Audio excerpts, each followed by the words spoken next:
ছোট ছোট girlfriend boyfriend bike দিয়ে ঘুরতেছিল, তখন পিছন থেকে একটি ট্রাক ব্রেক ফেল হয়ে গার্লফ্রেন্ড বয়ফ্রেন্ডকে অ্যাক্সিডেন্ট করে ফেলেছে।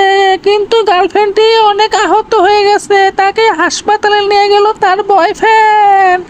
কিন্তু হাসপাতালের লোকেরা তাকে চিকিৎসা করার পরে বিল দিল বয়ফ্রেন্ডকে অনেক টাকা।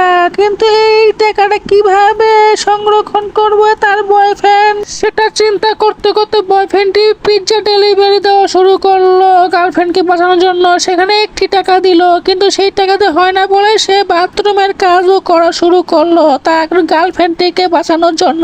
সেখানেও একটি টাকা দিল, এতনি অনেক খুশি হয়ে গেল। কিন্তু এইভাবে অনেক টাকা জমিয়ে হাসপাতালে তাড়াতাড়ি দৌড়িয়ে গিয়ে ডাক্তারের কাছে টাকাটি দিয়ে দিল তার গার্লফ্রেন্ডটিকে বাঁচানোর জন্য।